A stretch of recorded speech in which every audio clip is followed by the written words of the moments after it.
नमस्कार दोस्तों, राम राम।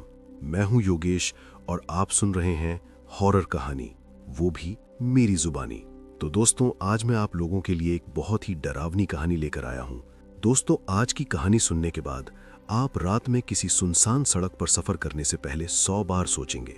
एक ट्रक ड्राइवर, उसका खलासी, जंगल के बीच एक शॉर्टकट रास्ता और वहां इंतजार करती मौत। क्या सच में उस रात कोई पंडित उनकी मदद करने आया था, या वो खुद भगवान की भेजी हुई कोई शक्ति था? आज की कहानी है डर, विश्वास और मौत से आमने सामने होने की।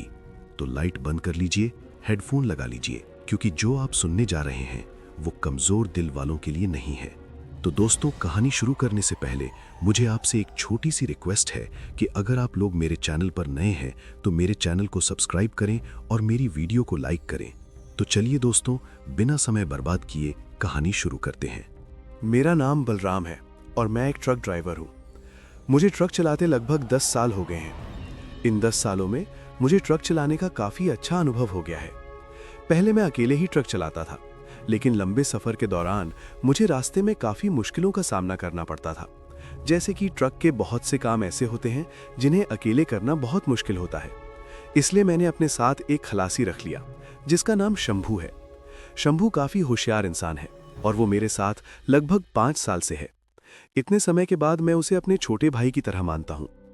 हर बार की तरह इस बार भी मैं अपने ट्रक को लेकर एक शहर से दूसरे शहर माल डिलीवर करने जा रहा था। मेरे ट्रक में कुछ ऐसा सामान था जिसे मुझे सुबह 12 बजे से पहले डिलीवर करना था। अब मैं और मेरा खलासी शंभू, हम दोनों सफ़र पे निकल जाते हैं। हम तकरीबन दिन के 3 बजे माल लेकर निकल गए थे।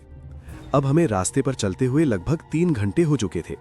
सफ़र अच्छा जा रहा था और मैं भी अपने ट्रक को काफ़ी स्पीड से चला रहा था ताकि कल हम जल्दी से जल्दी अपनी मंजिल पर पहुंच जाएं।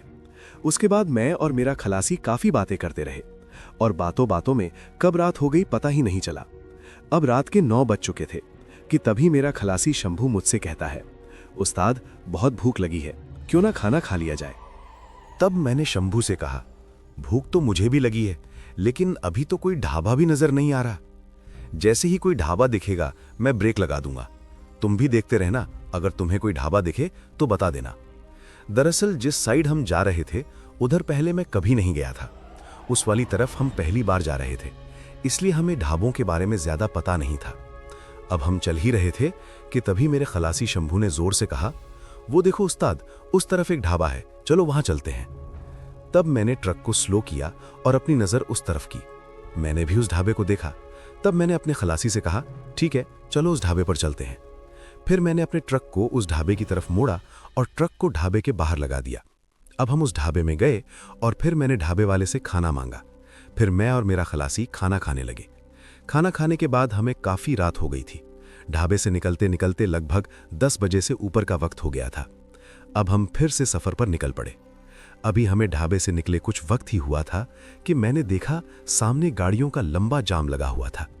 तभी मेरा खलासी शंभू मुझसे कहता है, उस्ताद, आज तो बुरा फंसे, अब क्या करें। मैंने अपने ट्रक को हाईवे के साइड में रोक लिया और सोचने लगा कि क्या किया जाए। जाम काफ़ी लंबा था, हो सकता है कि इसमें अगर फंस गए तो पूरी रात यहीं लग जाए, क्योंकि जाम में कुछ गाड़ियां रॉन्ग साइड से भी आ रही थीं। लगता है कि हाईवे की दूसरी लाइन में कुछ समस्या होगी, तभी वो गाड़ियां रॉन्ग साइड से आ रही थीं और उन गाड़ियों की वजह से अब जाम बहुत ज़्यादा हो गया था। अब मैं और मेरा खलासी दोनों यही सोच रहे थे कि अब क्या किया जाए। अब तो शायद पूरी रात हाईवे पर ही बितानी पड़ेगी। अभी हम दोनों ये सोच ही रहे थे कि तभी मेरी नज़र सामने की ओर एक ट्रक पर पड़ी जो जाम से निकलकर मेरी तरफ आ रहा था। अब वो जैसे ही मेरे करीब पहुंचने वाला था तभी मैंने उसे डिपर दिया, मतलब रुकने का इशारा किया, और फिर वो ट्रक बिल्कुल मेरे ट्रक के साथ में रुक गया। उसके रुकते ही मैंने उस दूसरे ट्रक ड्राइवर से पूछा, भाई साहब, इस जाम को खुलने में कितना वक्त लगेगा? तो वो ट्रक ड्राइवर मुझसे कहता है, आज रात को ये जाम मुश्किल ही खुलेगा, क्योंकि इसी हाईवे की दूसरी लाइन में एक ट्रक का एक्सीडेंट हो गया है और वो ट्रक उस हाईवे के बीचों बीच पलट गया है और उस ट्रक में बहुत ही भारी सामान था, वो भी पूरे हाईवे पर बिखर गया है, जिसकी वजह से पूरा हाईवे ब्लॉक हो गया है और उस तरफ की सारी गाड़ियां इस हाईवे की ओर आ गई हैं, जिसकी वजह से ये जाम काफी बड़ा हो गया है। और मैं भी उस हाईवे की लाइन से निकलकर इस हाईवे पर आया हूं। अब मैं तो जैसे तैसे निकल गया, लेकिन मेरे पीछे बहुत सी गाड़ियां हैं जो कि फंस गई हैं और उन गाड़ियों के अलावा अभी भी उस ट्रक की वजह से दूसरी गाड़ियां भी इसी लाइन में आ रही हैं। तो आज तो आपका यहां से निकल पाना मुश्किल है। उसके मुंह से ये बात सुनकर हम दोनों ही अब सोचने लगे कि अब तो बुरी तरह फंसे। अब कल ये जो माल है इसका समय पर पहुंचना मुश्किल हो जाएगा। अभी मैं ये सोच ही रहा था कि तभी वो ट्रक ड्राइवर मुझसे कहता है, अगर आप चाहते हो कि आप इस जाम में ना फंसकर अपना माल समय पर अपनी मंजिल पर पहुंचाओ तो एक रास्ता और भी है, आप चाहो तो वहां से जा सकते हो। तब मैंने थोड़ा खुश होकर उस ड्राइवर से कहा, हाँ उस्ताद, कौन सा रास्ता है? तो वो ट्रक ड्राइवर मुझसे कहता है, यहां से करीब 3 किलोमीटर दूर एक सड़क और है जो कि शॉर्टकट रास्ता है, और वो रास्ता आपको इस हाईवे की दूसरी तरफ ले जाएगा, जहां से आप अपनी मंजिल पर जल्दी पहुंच जाओगे। रास्ता थोड़ा कच्चा है लेकिन आपका ट्रक आराम से निकल जाएगा। यह सुनकर तो मैं और खुश हो गया और सोचने लगा कि चलो अच्छा है, इस जाम में फंसने से अच्छा है कि क्यों ना उसी रास्ते से निकला जाए, और ऊपर से वो शॉर्टकट भी है तो कोई दिक्कत भी नहीं होगी। अभी मैं ये सोच ही रहा था कि तभी वो ड्राइवर मुझसे कहता है, लेकिन एक बात का ख्याल रखना, जब अपना ट्रक वहां से ले जाओगे तो रास्ते में गलती से भी अपना ट्रक मत रोकना, और अगर किसी इमरजेंसी के चलते रोक भी दो तो उतरना मत। रास्ते में जो भी दिखे उसे इग्नोर कर देना। जो भी मैंने आपको बुलाया है इन बातों का ध्यान रखना। उस ड्राइवर की ये बात सुनकर मुझे अजीब लगा। मैं सोचने लगा कि ऐसा क्या है उधर जो ये ट्रक ड्राइवर मुझे ऐसा कह रहा है। तभी मैं उससे पूछने की कोशिश करता हूँ कि आखिर वो ऐसा क्यों कह रहा है। तभी उस ट्रक के पीछे से 2-3 गाड़ियां हॉर्न बजाने लगती हैं। ये गाड़ियां उस जाम से निकल कर आई थीं और अब वो ड्राइवर से रास्ता मांग रही थी, क्योंकि वो ड्राइवर मुझसे बातें कर रहा था जिसकी वजह से उसने सड़क को ब्लॉक किया हुआ था। तभी वो ड्राइवर अपने ट्रक को थोड़ा धीरे चलाते हुए आगे ले जाते हुए मुझसे कहता है, उस्ताद जी, अगर आपको उस शॉर्टकट रास्ते से जाना है तो अपने ट्रक को मोड़ दो और मेरे ट्रक के पीछे लेके आओ। मैं आपको वो रास्ता दिखा देता हूँ ताकि आप वहां से निकल सको। उसके ऐसा कहने पर मैं अपना ट्रक उस हाईवे पर मोड़ देता हूँ और फिर अपने ट्रक को उसके ट्रक के पीछे लगा देता हूँ। अब आगे आगे उसका ट्रक और उसके पीछे मेरा ट्रक। लगभग 3 किलोमीटर चलने के बाद उसका ट्रक रुक जाता है और मुझे उस सड़क की ओर इशारा करता है जो उस हाईवे का शॉर्टकट था। फिर मैं उसे हॉर्न मारकर शुक्रिया करता हूँ और उस शॉर्टकट रास्ते पर अपने ट्रक को लेकर निकल जाता हूँ। अभी मैं उस हाईवे से उस रास्ते पर निकला ही था कि मुझे उस ड्राइवर की बातों पर ध्यान जाता है और मैं सोचता हूँ कि आखिर उसने ऐसा क्यों कहा। तभी मेरा खलासी शंभू मुझसे कहता है, उस्ताद, उस ट्रक वाले ने हमें इस रास्ते पर सावधान रहने के लिए क्यों कहा होगा? तो मैं उससे कहता हूँ, हो सकता है सड़क पर कहीं लुटेरे हों जो माल लूटने के फिराक में रहते हों, क्योंकि रात के समय वो कुछ भी कर सकते हैं, इसलिए उसने ऐसा कहा होगा। लेकिन तुम टेंशन मत करो, हम अपना ट्रक कहीं भी नहीं रोकेंगे। और फिर हम उस रास्ते पर आगे बढ़ गए। हमारे ट्रक के सिवा दूसरी कोई भी गाड़ी उस सड़क पर नहीं दिख रही थी। रास्ते की बात करूं तो वो सड़क काफी सुनसान थी और उसके इर्द गिर्द बहुत घना जंगल था, काला घना अंधेरा जो सड़क को और भी भयानक बना रहा था। हमारा ट्रक उस अंधेरे को अपनी हेडलाइट से चीरता हुआ अपनी मंजिल की ओर बढ़ रहा था। हमारे ट्रक की हेडलाइट्स के अलावा वहां कुछ भी दिखाई नहीं दे रहा था। जंगल के बीच से जाने वाली वो सड़क और वहां का घनापन काफी डरावना लग रहा था। शंभू भी चुप था और मुझे अंदर से एक अजीब सी बेचैनी हो रही थी। मैं सोच रहा था कि कहीं मैंने इस रास्ते से आकर कोई गलती तो नहीं कर दी। जैसे जैसे हम आगे बढ़ रहे थे वो सड़क और भी सुनसान होती जा रही थी। सड़क के साथ वाला जंगल भी कुछ ज्यादा ही डरावना लग रहा था। ये सब देखकर मेरी बेचैनी अब और भी बढ़ती जा रही थी। मैं बस यही सोच रहा था कि किसी तरीके से हाईवे के उस हिस्से में निकला जाए जहां ये सड़क खत्म होगी। अब आप सब सोच रहे होंगे कि मैं उस सुनसान सड़क से वापस भी तो ट्रक ले जा सकता था। तो मैं आपको बता दूं कि वो एक सिंगल लेन सड़क थी जो इतनी छोटी और कच्ची थी कि उस पर ट्रक को मोड़ पाना बिल्कुल नामुमकिन था। सड़क के दोनों तरफ घना जंगल फैला हुआ था और अंधेरा इतना गहरा था कि हेडलाइट्स की रोशनी से बाहर कुछ भी नजर नहीं आ रहा था। ट्रक को पीछे ले जाना भी कोई आसान काम नहीं था, क्योंकि सड़क इतनी तंग थी कि एक छोटी सी गलती ट्रक को सीधे जंगल के अंदर गिराने के बराबर होती। और ऊपर से रात का समय, जब हर तरफ सन्नाटा और अजीब सी बेचैनी थी, वापस मुड़ने का ख्याल ही समझदारी नहीं लगता था। वो एक ही रास्ता था और चाहे मुश्किलें जितनी भी बढ़ जाएं, मुझे बस उस रास्ते पर आगे ही बढ़ना था। शंभू भी समझ गया था कि अब पीछे मुड़ना हमारे लिए और भी ज्यादा खतरनाक हो सकता है, इसलिए मैंने मन ही मन तय कर लिया कि चाहे कुछ भी हो, मुझे उस सड़क को पार करना ही होगा। अब मैं ये सोच ही रहा था कि तभी जंगल की तरफ से एक सफेद परछाई काफी तेजी से मेरे ट्रक के सामने की तरफ आई और अचानक मेरे ट्रक के सामने कूद गई। ऐसा लग रहा था जैसे वो कोई औरत है जिसने सफेद कपड़े पहने हों। उसको कूदते देख मैंने एकदम से अपने ट्रक को ब्रेक लगा दी। उस सफ़ेद परछाई या औरत जो भी थी, उसको मेरे खलासी शंभू ने भी देखा था। ये सब देखकर मेरे खलासी शंभू ने मुझसे कहा, उस्ताद, ये औरत कौन थी जो हमारे ट्रक के सामने कूदी है? तभी मैं उससे कहता हूँ, पता नहीं ये कौन है, लेकिन तुम रुको, मैं देख कर आता हूँ कि उसको चोट तो नहीं लगी। और फिर मैं ट्रक का फाटक खोलने लगा। अब जैसे ही मैं ट्रक के बाहर जाने ही वाला था, तभी शंभू ने मुझसे कहा, उस्ताद, पागल हो गए हो क्या? मैंने उससे कहा, तुम ऐसा क्यों बोल रहे हो? तो तभी मेरे खलासी ने कहा, उस्ताद, याद है उस ट्रक ड्राइवर ने हमसे क्या कहा था कि रास्ते में कुछ भी दिखे उसे नज़रअंदाज कर देना और अपना ट्रक मत रोकना, और अगर रोको भी तो बाहर मत निकलना। हो सकता है हमें फंसाने की ये कोई साजिश हो, लुटेरों की। तभी मैं मेरे खलासी शंभू से कहता हूँ, तुम बिल्कुल सही कह रहे हो सकता है कि हमें फंसाने की ही कोई साजिश हो। फिर शंभू मुझसे कहता है, उस्ताद, खुद ही सोचो कि कोई औरत अचानक से जंगल से आकर हमारे ट्रक के सामने क्यों कूदेगी, ताकि हम लोग अपना ट्रक रोक लें और उसकी मदद के लिए ट्रक से बाहर निकलें। और जैसे ही हम बाहर निकलेंगे, उसके साथ ही हम पर हमला कर देंगे और सब लूट के चले जाएंगे। उसकी ये बात सुनकर मुझे भी अब पूरा यकीन हो गया था कि वो सही कह रहा है। फिर शंभू ने कहा, उस्ताद, जितनी जल्दी हो सके यहाँ से निकलो। फिर मैंने अपना ट्रक स्टार्ट किया और हम वहाँ से निकल गए। अब जैसे ही हम वहां से निकले, मैंने अपने ट्रक के रियर मिरर में देखा तो मुझे उस जगह कोई औरत नजर नहीं आई। फिर मैंने अपने खलासी से कहा, बड़ी अजीब बात है, उस जगह तो कोई नहीं है जहां हमने ट्रक को रोका था। फिर शंभू ने मुझसे कहा, हो सकता है उस्ताद हमारा वहम हो। लेकिन मैं मन ही मन सोचने लगा कि एक आदमी को वहम हो सकता है, दो आदमी को कैसे वहम हो सकता है। फिर मैंने इस बात को नज़रअंदाज किया और आगे ट्रक को लेकर चला गया। अब मेरा खलासी शंभू मुझसे कहता है, उस्ताद, ये सड़क तो ख़त्म ही नहीं हो रही, अभी कितना टाइम हमें ऐसे और चलना होगा। तो मैं अपने खलासी शंभू से कहता हूँ, वो तो मुझे भी नहीं पता कि ये सड़क कब ख़त्म होगी, लेकिन हमको चलते रहना चाहिए। अब हम कुछ कर भी तो नहीं सकते सिवाय चलने के। अभी हम दोनों बातें ही कर रहे थे कि तभी अचानक हमें सड़क के किनारे एक आदमी दिखा, जो कि दिखने में 60 से 70 साल के बीच का होगा। उसने सफ़ेद धोती और लाल रंग का कुर्ता पहना था और उसके कंधे पर एक पोटली दिख रही थी। दिखने में वो मुझे पंडित की तरह लग रहा था और वो हमसे लिफ्ट मांग रहा था। तभी मेरे खलासी शंभू मुझसे कहता है, उस्ताद, ये इतनी रात को कौन आदमी है जो हमसे लिफ्ट मांग रहा है? दिखने में तो कोई भला आदमी लग रहा है। क्या बोलते हो उस्ताद, इसकी मदद करें या नहीं? फिर वो मुझसे ये भी कहता है, याद है ना उस्ताद, ट्रक ड्राइवर ने हमसे क्या कहा था कि हमको रास्ते में जो भी दिखे उसे नज़रअंदाज करते जाना है। मैं थोड़ी देर रुका और सोचने लगा कि क्या ये आदमी सच में मदद के लायक है भी, या फिर ये भी किसी साजिश का हिस्सा हो सकता है। फिर मैंने शंभू से कहा, हो सकता है ये आदमी यहीं आसपास के किसी इलाके का हो और इसे इस रास्ते के बारे में पता हो। शायद ये बता सके कि इस सड़क से हाईवे तक पहुंचने में कितना समय लगेगा।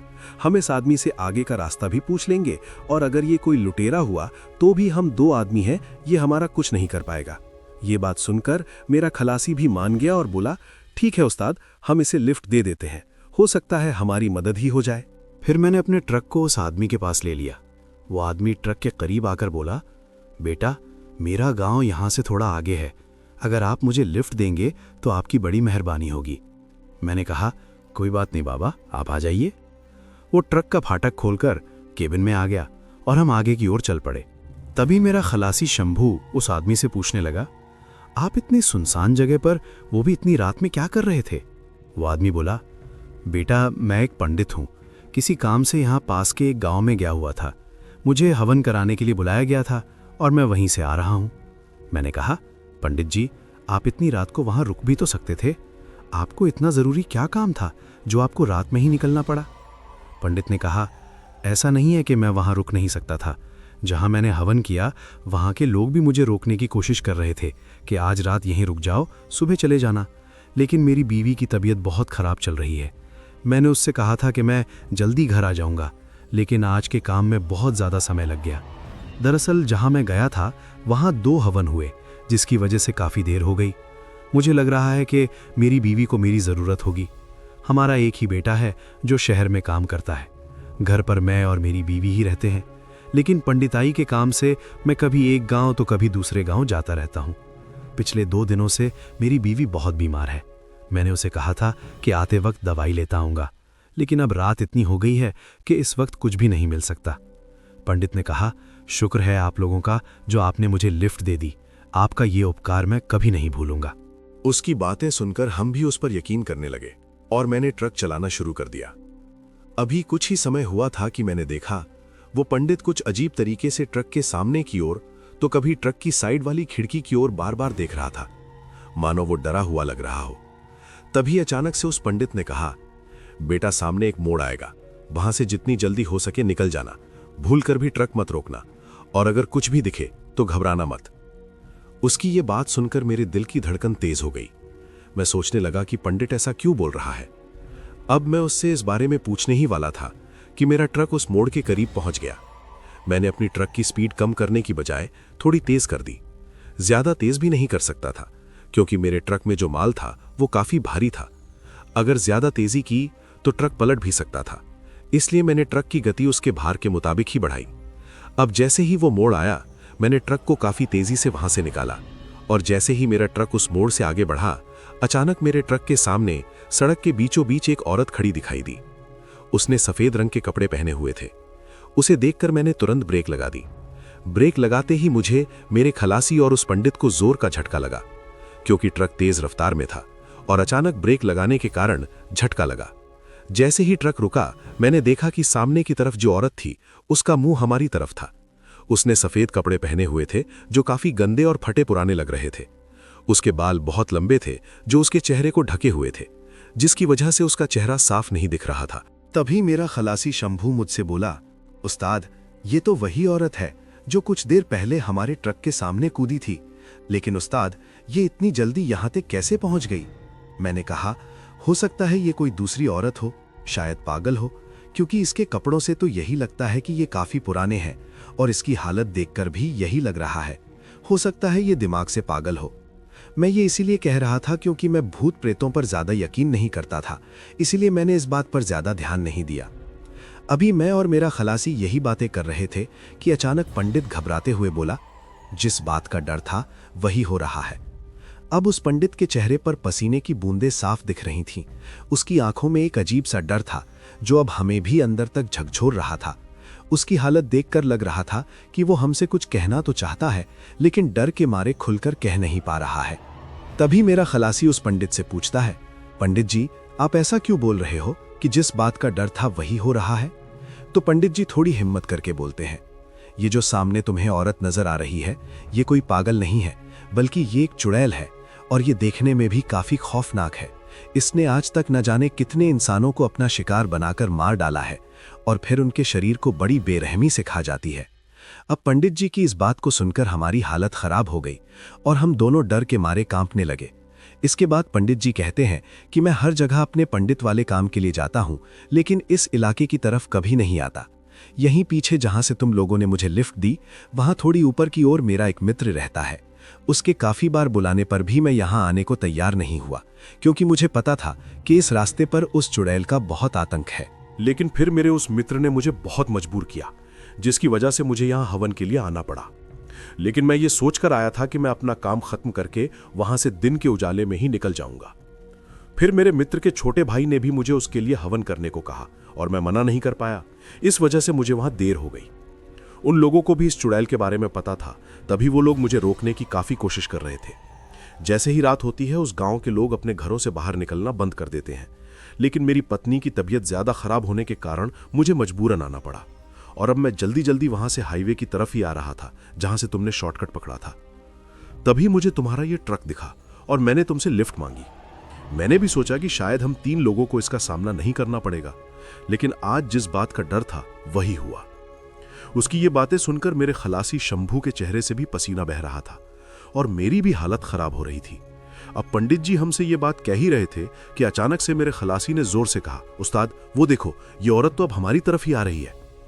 उसकी ये बात सुनकर मैंने भी सड़क की तरफ देखा और सच में ही वो औरत हमारी ही तरफ आ रही थी। तभी मैंने ट्रक को बैक गियर में किया और ट्रक तो पीछे की ओर करने लगा। लेकिन मैं जितना अपने ट्रक को पीछे कर रहा था, वो उतना ही हमारी ओर बढ़ रही थी। अब मैं अपने ट्रक को ज्यादा पीछे भी नहीं कर सकता था, क्योंकि पीछे की ओर काफी बड़ी खाई थी और वो बड़ा मोड़ भी था जहां से मैंने अपने ट्रक को काफी तेजी से निकाला था। अब मैंने अपने ट्रक को रोक लिया और वो औरत अभी भी हमारे ट्रक की तरफ ही आ रही थी। अब हमारे ट्रक और उसके बीच का फासला सिर्फ 10 से 15 फीट का ही बचा था और हमारी हालत बिगड़ती जा रही थी। तभी पंडित जी ने अपनी पोटली में हाथ डाला और उसमें से एक माला निकाली और उसे ट्रक के डैशबोर्ड पर रख दिया। माला के डैशबोर्ड पर रखते ही वो औरत वहीं रुक गई और जोर से घुर्राने लगी। और फिर हमने कुछ ऐसा देखा जिसे देखकर हमारी हालत बहुत खराब हो गई। वो मंजर इतना खौफनाक था कि कोई भी देखे तो उसे हार्ट अटैक आ जाए।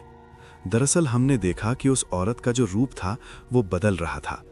उसने अपने चेहरे को ऊपर की तरफ किया, जिसके कारण अब हम उसे अपने ट्रक की हेडलाइट से पूरी तरह देख सकते थे।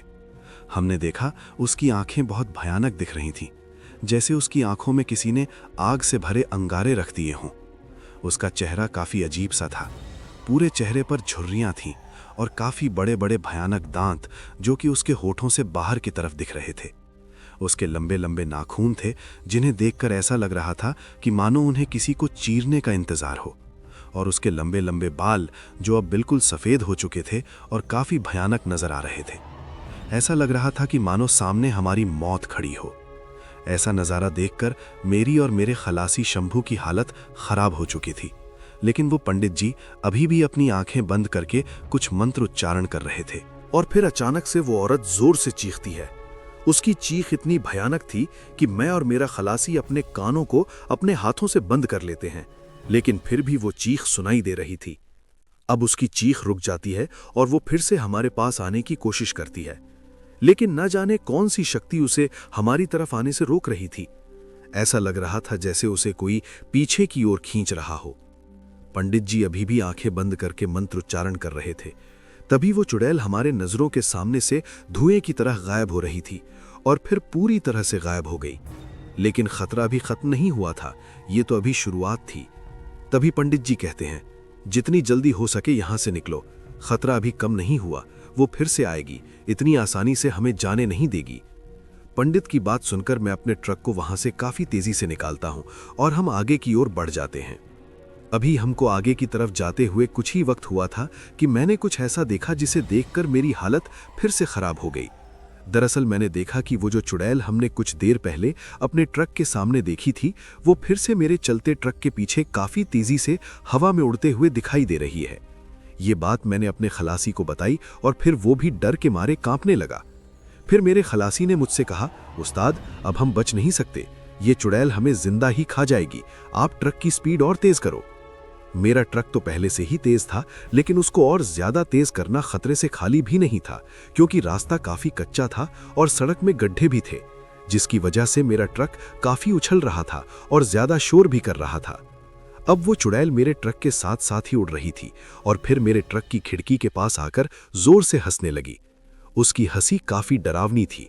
फिर थोड़ी देर हंसने के बाद वो गुस्से में बोलने लगी, सुन बे पंडित, तू जितनी भी कोशिश कर ले, इनको मेरे हाथों से बचा नहीं सकता। आज तो मैं इनको यहां से जिंदा वापस नहीं जाने दूंगी और तुझे भी नहीं छोड़ूंगी। ये सब कहकर वो फिर से हंसने लगी। ये सब सुनकर मेरी हालत और ज्यादा खराब हो गई। अब डर के कारण मेरा कंट्रोल ट्रक से हट रहा था। ऐसा लग रहा था कि अब मैं ज्यादा देर तक ट्रक नहीं चला पाऊंगा। ट्रक या तो किसी खाई में गिरेगा या फिर किसी पेड़ से टकरा जाएगा। ये सोचते ही मेरे मन में डर और बढ़ गया। तभी पंडित जी ने मुझे हिम्मत देते हुए कहा, देख बेटा, तू इसकी तरफ ध्यान मत दे और अपने ट्रक को बिना रोके भगाता जा, क्योंकि जब तक मैं तुम्हारे साथ हूं ये तेरा कुछ भी नहीं कर सकती। पंडित की बात सुनकर मुझे थोड़ी सी हिम्मत आई और मैं ट्रक को लगातार भगाता रहा। अब वो चुड़ैल मेरे ट्रक से थोड़ी दूर हो गई और फिर अचानक से गायब हो जाती है, लेकिन उसकी हंसी अभी भी मुझे सुनाई दे रही थी। तभी अचानक सब कुछ शांत हो गया, लेकिन मैं चलता ही जा रहा था। मुझे कुछ समझ ही नहीं आ रहा था कि क्या करूं। तभी मुझे सामने सड़क की तरफ बीच में कुछ सफेद परछाइयां दिखाई देने लगी। थोड़ा ज्यादा करीब आते ही मैंने देखा कि सड़क के बीच में 8 से 10 औरतें खड़ी हैं। तभी पंडित जी बोले, कुछ भी हो ट्रक को मत रोकना, ये सब छलावा है। मैंने पंडित जी की बात मानी और वैसा ही किया। जैसे ही मैं उनके पास पहुंचा, मैंने अपना ट्रक उनके ऊपर चढ़ा दिया और मैं आगे की तरफ निकल गया। पंडित की बात सच थी, वो सच में छलावा था, क्योंकि जैसे ही मैंने अपना ट्रक उनके ऊपर से गुजारा, कोई भी आवाज मेरे ट्रक के नीचे से नहीं आई। अब मैं सिर्फ एक ही बात सोच रहा था कि किसी भी तरीके से मैं इस रास्ते से बाहर निकल जाऊं और उस हाईवे को ढूंढ लूं जहां ये रास्ता खत्म हो जाए। अब मैं काफी तेजी से अपने ट्रक को भगाने लगा, लेकिन अचानक से मेरा ट्रक झटके देने लगा और बिना किसी कारण सड़क के बीचों बीच रुक गया। तभी मेरा खलासी कहता है, उस्ताद, अब ट्रक किस लिए रोका आपने? तो मैंने उसे कहा, मैंने अपना ट्रक नहीं रोका, बल्कि ये खुद ही रुक गया है। अब हमारा ट्रक उस सुनसान सड़क पर बिल्कुल अकेला खड़ा था और सड़क के साथ वाला जंगल भी बिल्कुल शांत था। तभी मैं अपने ट्रक को फिर से स्टार्ट करने की कोशिश करता हूं, लेकिन ट्रक स्टार्ट नहीं होता। और फिर मैं कहता हूं, हो सकता है ट्रक में कोई खराबी आ गई हो, हमें बाहर निकलकर देखना होगा। तभी वो पंडित मुझसे कहता है, ऐसी गलती भूल कर भी मत करना, ट्रक से बाहर मत निकलना, क्योंकि वो चाहती है कि हम ट्रक से बाहर निकलें और वो हमें मार डाले। तभी मेरा खलासी शंभू उस पंडित से कहता है, पंडित जी, लेकिन हम इस ट्रक में भी तो सुरक्षित नहीं हैं। अभी हम ये बात कर ही रहे थे कि वो हंसी फिर से हमें सुनाई देती है और अचानक से वो चुड़ैल हमारे ट्रक के सामने फिर से आ जाती है और इस बार वो और भी भयानक थी। फिर वो चुड़ैल हमारी ओर काफी तेजी से आती है और कुछ ही पलों में हवा में उड़ती हुई हमारे ट्रक के बोनट पर चढ़ जाती है और फिर अपने तेज नाखूनों से ट्रक के सामने के शीशे को खरोचती हुई उसे तोड़ने की कोशिश करती है। अब जब वो ऐसा कर रही थी, मैं और मेरा खलासी काफी जोरों से ट्रक के अंदर चीख रहे थे, क्योंकि हमें पता था कि अब हमारी मौत हमारे सामने है। हमारी मौत के बीच सिर्फ ये ट्रक का शीशा ही बचा हुआ था और अब ये शीशा भी टूटने की कगार पर था। मेरा खलासी शंभू, जो पहले ही काफी घबराया हुआ था, जोर से बोला, पंडित जी, ये शीशा अगर टूट गया तो हमारा क्या होगा? पंडित जी ने अपनी माला को और जोर से पकड़कर मंत्र जाप शुरू कर दिया। वो चुड़ैल जो अब ट्रक के बोनट पर खड़ी थी, हमें घूर रही थी। उसकी आंखें बिल्कुल लाल हो चुकी थीं और चेहरा इतना भयानक था कि उसकी तरफ देखना भी मुश्किल हो रहा था। तभी उसने अपने तेज नाखूनों से शीशे को और जोर से खरोचने की कोशिश की और एक जोरदार आवाज के साथ शीशा अंदर से क्रैक कर गया। मैंने और शंभू ने एक साथ चीख मारी। अब पंडित जी ने रुद्राक्ष की माला को पकड़ा और जोर जोर से मंत्र उच्चारण करने लगे। फिर उन्होंने वो माला उस शीशे की तरफ दिखाई जहां वो चुड़ैल खड़ी थी। तभी एक जोरदार आवाज आई जो कि उस चुड़ैल की थी। फिर वो चुड़ैल ट्रक से नीचे कूद गई। तभी मेरा खलासी मुझसे बोला, उस्ताद, ट्रक स्टार्ट करो और भगाओ यहां से। मैंने ट्रक को स्टार्ट करने की कोशिश की, लेकिन ट्रक स्टार्ट हो ही नहीं रहा था। मैंने 2-3 बार कोशिश की, लेकिन ट्रक स्टार्ट होने का नाम ही नहीं ले रहा था। अब हम ज्यादा ही डर गए थे। तभी पंडित जी बोले, वो इतनी आसानी से हमें जाने नहीं देगी। फिर उन्होंने अपनी पोटली से सिंदूर और गंगा जल निकाला और हमसे बोले, डरो मत, हिम्मत से काम लो। और फिर कहने लगे, तुम ट्रक में ही रहना, गलती से भी बाहर मत निकलना। ऐसा कहते ही वो ट्रक से बाहर जाने लगे। तभी मेरे खलासी शंभू ने पंडित जी का हाथ पकड़ा और कहा, पंडित जी, आप कहाँ जा रहे हो?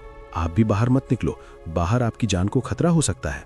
पंडित जी ने शंभू से कहा, जब तक मेरे पास ये माला है, वो मेरा कुछ भी नहीं बिगाड़ सकती। ऐसा कहकर वो बाहर की ओर चले गए। अब हम दोनों डर के मारे ट्रक के अंदर एक दूसरे को पकड़कर कांप रहे थे।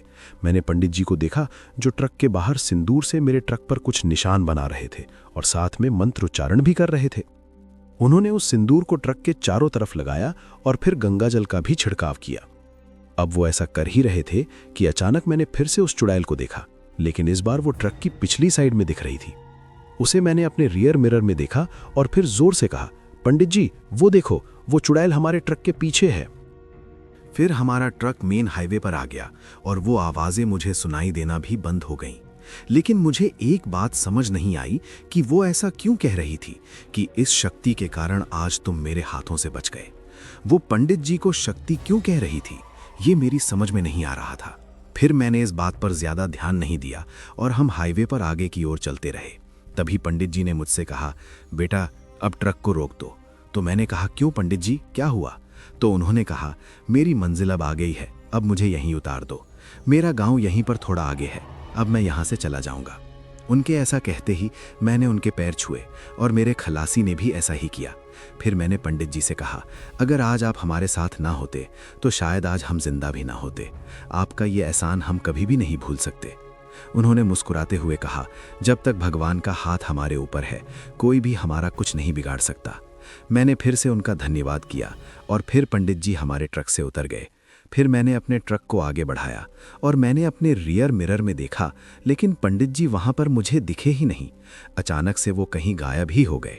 और फिर ये बात मैंने अपने खलासी को भी बताई तो वो भी हैरान हो गया और कहने लगा, उस्ताद, जहां पर पंडित जी उतरे वहां भी आसपास कोई गांव नजर नहीं आया था मुझे।